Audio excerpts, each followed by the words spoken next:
হয়, আজি আমি সদৌ অসম গোৰ্খা ছাত্ৰ সন্থা চৰাইদেউ জিলা সমিতিৰ অন্তৰ্গত সাপেঘাটী আঞ্চলিক সমিতিৰ উদ্যোগত আজি আমি সাপেঘাটী বজাৰৰ মাজমজিয়াত আমি স্বাধীনতা সেনানী বীৰ শ্বহীদ মেজৰ দুৰ্গা মল্লৰ 81 সংখ্যক বলিদান দিৱস আজি আমি বন্তি প্ৰজ্বলনৰ দ্বাৰা আমি যিহেতু আজি পালন কৰিছো।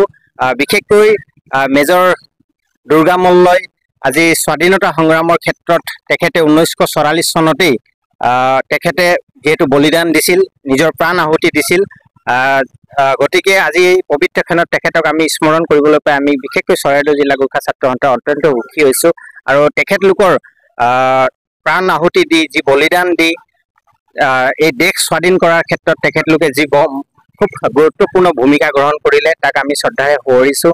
আৰু তেখেতলোকৰ কাৰণে আজি আমি স্বাধীন ভাৰতত আমি বসবাস কৰিবলৈ সক্ষম হৈছোঁ।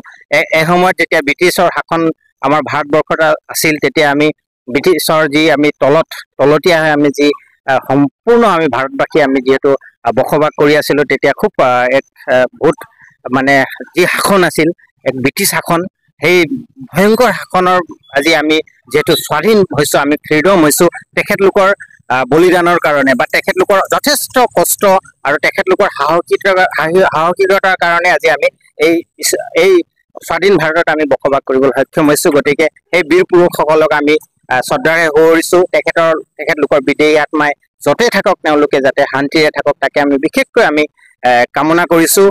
যিহেতু মেজৰ দুৰ্গা মল্ল আজি ভাৰতৰ পাৰ্লিয়ামেণ্টৰ দিল্লীৰ যি পাৰ্লিয়ামেণ্টৰ 8 নম্বৰ গেটতো তেখেতৰ ষ্টেচু আজিও জিলিকি আছে। কাৰণ তেখেতে সুভাষ চন্দ্ৰ বসুৰ যি নেতৃত্বত যি আজাদ হিন্দ ফৌজ আছিলে, সেই আজাদ হিন্দ ফৌজৰ এগৰাকী সুদক্ষ মেজৰ আছিলে। আৰু তেখেতে খুব কম বয়সত, অৰ্থাৎ তেওঁ প্ৰায় 43 বছৰ বয়সতে তেখেতে যিহেতু দেশৰ বাবে প্ৰাণ আহুতি দিছিল। গতিকে তেখেতক আমি এই গভীৰ ক্ষণত তেখেতক আমি শ্ৰদ্ধাৰে সোঁৱৰিছোঁ।